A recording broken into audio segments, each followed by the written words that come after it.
I used to think a drug addict was someone living on the far edges of society, wild-eyed, shaven-headed, and living in a filthy squat. That is, until I became one. This quote from Catherine Kemp goes to show you never can tell the struggles an individual faces just by looking at them. In this collection of addiction poetry are just some stories of America's millions dependent on drugs and alcohol. Waking Up Naked by Michael Lee. I'm at a party when a kid asks me, "Hey, you want a drink, bro?" No thanks. I don't drink anymore. That's lame. Lame. Weak. Sometimes I gotta be boring. So I'm boring. The parties I usually go to consist of coffee and feelings.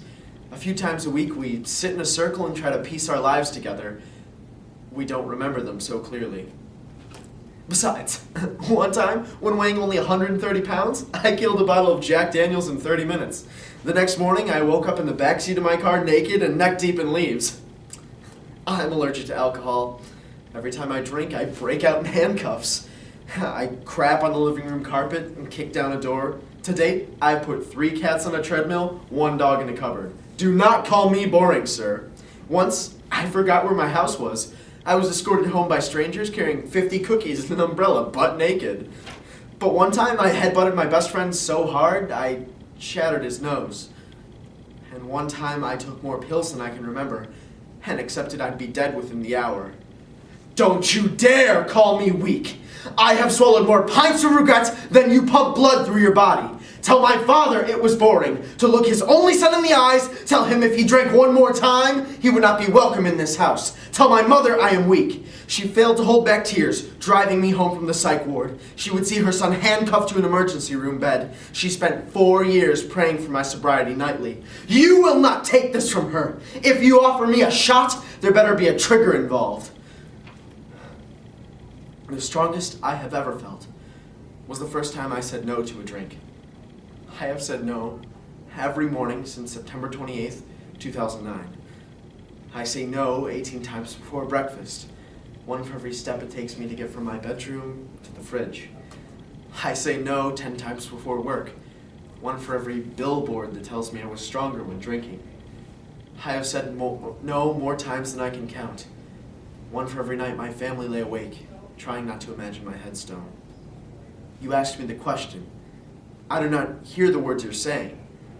I hear you ask me, Do you want to die, Michael? no, I don't want to die. Anymore. Nearest Exit by Brenna Toohey. When you are 20 years old, your best friend will tell you that watching an addict collapse into themselves is like being on an airplane that's crashing. She'll say that the first thing is remembering how to breathe normally, that you can't help anyone until you get your own mask on first. My brothers taught me how to swim by holding me underwater until I beat my way to the surface. When I gasped out my first breath, they said, Breathe normally. You're fine. You needed to learn eventually. You could only tread water for so long. When I was 16, when everyone around me seemed raised fist ready to smack me to the ground, my mother said, "Baby, sometimes we clench our fists not to fight, because we have something we're terrified to let go of." What your friend won't tell you is that when the plane starts going down, you will not want to keep breathing. You will not want to take in air without them. When the plane goes down, you will realize that you are a life vest with nothing left to wrap yourself around. You could only tread water for so long. So when the tide comes, when you let yourself drift into pain pills, into whiskey, into sex with men who don't know your real name, you will call yourself plane crash. You will call yourself shrinking. You will call yourself shrapnel. You will remember that drowning runs in your family. When you are 21, you will learn that watching someone you love die slowly is not like a plane crash. It isn't anything that dramatic. It's a piñata at a birthday party. It's knowing they have been beaten so many times, it's no wonder they split open.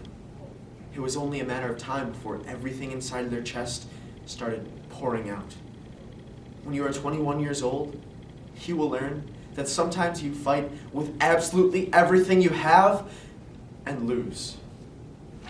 People can only tread water for so long. You'll find out that sometimes you don't get to write a pretty ending, that not everyone gets a cymbal crash closing curtain, sometimes it doesn't end clean, sometimes there's no firework finale, sometimes there's no plane crash shrapnel, it just ends in sinking, it just ends in silence, it just ends. The Addict, a Magician by Michael Lee. This morning I awoke, clutching your name with such reckless devotion that it turned to dust. Each letter fell to the floor. I know where you went, long before you vanished inside your name, long before the grave. You sank into your body like a river, guided by the low burning light on the horizon. I know how you found us. The pipe is a beacon. The pipe is a lighthouse. You wanted to know how to remove the emptiness from yourself. We never understood that it cannot be removed. It is not a pulsing seed in the gut or a peach pit run into the mud. We weren't drug addicts, we said. We were scientists. We experimented each day, sent the smoke deep down into the mine of the chest as though it were a rope with a hook at the end of it to pull the emptiness back out. We partitioned ourselves away to the dark, piece by piece. We did not remove the emptiness, but further became it. The mind of an addict is cunning enough to convince the body it is not dying. Houdini doesn't have shit on an addict. He was able to convince everyone but himself that he had vanished. Addiction is the ethereal art of forgetting you are still here. I know where you went before the syringe perched in your arm and whistled through the vein like a steam engine, before the crack rock broke apart as in a blaze of light as though it were an egg hatching fire. I know what it is to walk down an unlit street at midnight and have a gun cocked in your mouth. I know what it is to discover the gun shaking in your own hand.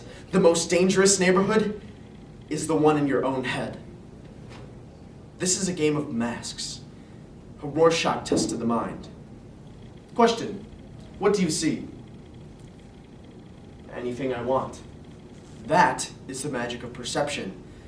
The difference between an addict and one who is drowning is the one who is drowning knows it. The addict will drink the sea until it becomes him. Even now, 5 years sober, and when I smell whiskey from across the room, my mouth still waters. I have not fed my skin a blade for nearly a decade, for fear of what I might let out. What sleeps must one day wake, even when you sneak through your own life like a thief. I have spent whole nights lying awake asking why I made it and you didn't. I can still hear death pawing at the outskirts of town as you vanished inside the needle in your arm and I swayed from the edge of a bridge, neither one of us more deserving of this life. I feel ill to even think it, but I have to thank you. Some days, your death is all that stands between me and a drink. There are days I went as far as to hold a bottle in my hand, but I couldn't bring myself to swallow because your name was stuck in my throat. There were weeks I couldn't walk 2 blocks without being asked if I wanted some kush, some glass, some whites, some dust, some rocks, some snow, some jack-up, some jelly beans, some good shit. And each time I heard your voice ask me, how badly do you want this life? You didn't deserve it then, but you got it. So what are you willing to do to keep it?